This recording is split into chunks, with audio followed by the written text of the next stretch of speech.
ქურდობა გორში გაქურდულია სოციალური კაფე სპეისი, არსებული ინფორმაციით წაღებულია ტექნიკა და თანხა. ადგილზე საგამოძიებო მოქმედებები მთელი დღის განმავლობაში მიმდინარეობდა. მობილიზებულები იყვნენ როგორც კრიმინალური პოლიციის თანამშრომლები, ასევე ექსპერტ-კრიმინალისტები. მომხდარის გამო ბოლო დღეს სპეისში დაგეგმილი ღონისძიება ჩაიშალა. მომხდარ ქურდობაზე შინაგან საქმეთა სამინისტრომ გამოძიება 177 მუხლით დაიწყო.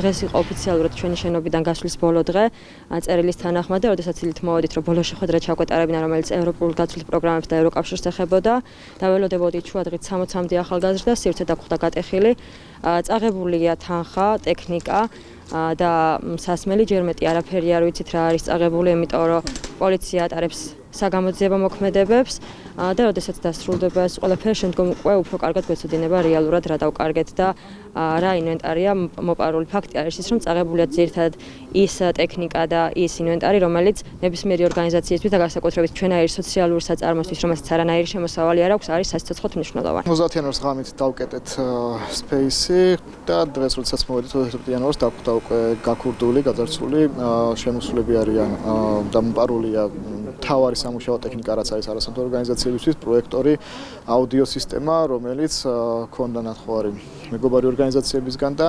ახალგაზრდებისთვის ვაჩვენებდით სხვადასხვა ფილმებს, სპორტულ აქტივობებს და სხვადასხვა საჭიროებისამებრ იყენებდნენ ახალგაზრდები. ნამდვილად შემთხვევით არაფერი არ ხდება, რადგან ნაწაღებულია ის ტექნიკა, რომელიც ამ შეხვედრის ორგანიზებისთვის გვჭირდებოდა და სხვა ყველაფერი არის დატოვებული.